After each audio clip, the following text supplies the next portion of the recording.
Ma'am, sa gitna ng rumaragasang baha, may isang asong ayaw bumitaw, isang bakang handang magutom at isang kalabaw na kusang bumagsak sa putik.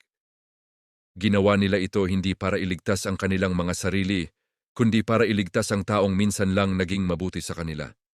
Ito ang kwento ng kanilang pambihirang katapangan. Sa isang liblib na baryo sa paanan ng bundok, doon nakatira si Mang Isko. Isa siyang magsasaka na halos wala nang natira kundi utang, pagod, at mga alaala ng isang masayang pamilya. Matagal nang pumanaw ang kanyang asawa at ang tanging anak niya, si Luna, na 8 taong gulang pa lamang, ay may sakit sa puso at nangangailangan ng mahal na gamutan. Sa kabila ng lahat ng pagsubok, hindi binitawan ni Mang Isko ang 3 hayop na itinuturing niyang pamilya. Una ay si Bantay, isang asong gala na minsang tinaboy ng buong baryo dahil sa kanyang pilay. Pangalawa, si Tala, isang payat na bakang muntik ng katayin at maging pagkain. At pangatlo, si Lakay, isang matandang kalabaw na pilay din ang isang paa. Hindi sila perpekto sa mata ng iba, pero para kay Mang Isko, sila ang lahat. Sila ang hindi kailanman umalis sa tabi niya. Si Bantay ay napulot lang ni Mang Isko sa kalsada. May pilay na paa at malalim na sugat sa tagiliran. Sabi ng iba, "Wala na tong silbi, Isko. Pabigat lang yan." Pero tiningnan ni Mang Isko ang aso sa mga mata nito at sinabing, "Kung kaya mo pang huminga, may silbi ka pa." Mula noon si Bantay ay naging anino ni Luna. Kapag nilalagnat ang bata, hindi siya umaalis sa tabi ng higaan. Kapag umiiyak si Luna sa sakit, doon siya sa paanan humihiga. Parang sinasalo ang bawat kirot na nararamdaman ng bata. Si Tala naman ay sobrang payat, halos butot balat na nang makuha ni Mang Isko. Ibinigay niya ang kanyang huling ipon para lang mailigtas ang baka sa katayan. Kahit alam niyang mas praktikal sanang ipagbili na lang ito agad. Pero tila alam ni Tala ang kanyang utang na loob. Tuwing umaga, nagbibigay siya ng gatas. Kahit konti lang pero sapat para mainitan ang tiyan ni Luna.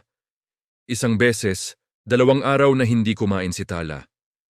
Nang makita ito ni Mang Isko, umiiyak siyang yumakap sa baka at bumulong, "Huwag kang sumuko, Tala." Tila naiintindihan ng baka ang kanyang pakiusap. Dahan-dahan niyang kinain ng damo kahit hirap na parang sinasabing, "Kaya ko pa," para sa bata. At nariyan si Lakay, ang matandang kalabaw, pilay, mabagal, hindi na gusto ng ibang magsasaka. Pero si Lakay ang kasama ni Mang Isko noong nabubuhay pa ang kanyang asawa, sa bawat pag-aararo sa bukid, sa bawat pag-aani, sa bawat paghila ng mabibigat na karga. Para kay Mang Isko, si Lakay ay isang buhay na alaala ng nakaraan. Kahit masakit na ang paa, si Lakay ay gumigising pa rin tuwing umaga, humihinga ng malalim, at dahan-dahang naglalakad sa putikan, handang magtrabaho. Isang gabi, biglang bumuhos ang ulan na parang walang katapusan. Hindi ito ordinaryong ulan, parang galit ang langit. Dahil sa walang tigil na pagbuhos, rumagasa ang baha mula sa bundok.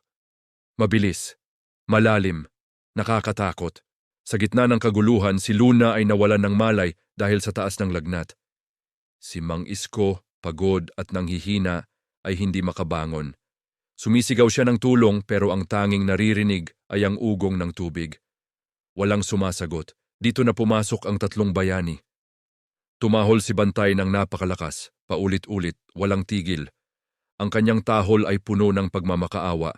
Kahit inaanod na siya ng tubig, tumakbo siya palabas ng bahay at sinuong ang baha papunta sa sentro ng baryo. Pilay ang kanyang paa.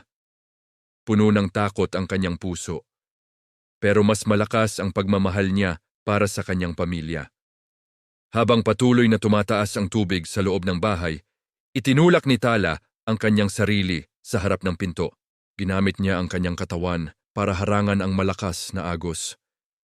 Nanghina siya, nanginig ang kanyang mga binti. Pero hindi siya umatras. Dahil sa kanyang ginawa, bumagal ang pagpasok ng tubig.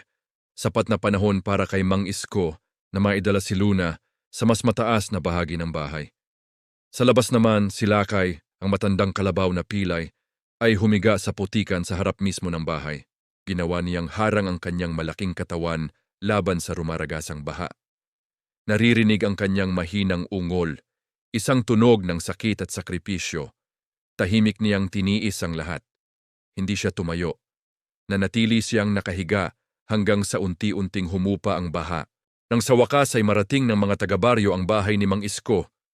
Dala ang tulong na ipinadala matapos marinig ang walang humpay na tahol ni Bantay, naabutan nila ang isang tagpong hinding-hindi nila malilimutan. Buhay si Luna. Buhay si Mang Isko. Pero si Tala, ang bakang humarang sa pinto ay hindi na nakabangon mula sa kanyang pagkahiga. Si Lakay, ang kalabaw na naging pader, ay hindi na huminga kinabukasan. At si Bantay, ang asong nagligtas sa lahat, ay nakaupo sa tabi ng mga puntod nila, tahimik, na may luhang dumadaloy sa kanyang mga mata. Umiyak ang buong baryo, hindi lang dahil sa mga hayop na namatay, kundi dahil sa isang katotohanan na sumampal sa kanila. Na minsan, mas nagiging tao pa ang mga hayop kaysa sa tao mismo. Ang kwentong ito ay nagpapaalala sa atin na ang tunay na kabutihan ay hindi nasusukat sa talino, yaman o salita. Ito ay nasusukat sa kung ano ang handa mong isakripisyo para sa mga mahal mo sa buhay. Minsan, ang mga nilalang na inaakala nating walang silbi ang may hawak ng pinakamalinis at pinakatapat na puso. Ngayon, tanungin natin ang ating sarili. Kung ikaw ang nasa kalagayan nila, kaya mo bang isakripisyo ang iyong sarili para sa isang taong minsan lang naging mabuti sa'yo? Maraming salamat sa panonood. Kung naantig ka sa kwentong ito, huwag kalimutang mag-like, share at mag-subscribe para sa higit pang mga kwentong magbibigay inspirasyon sa ating lahat.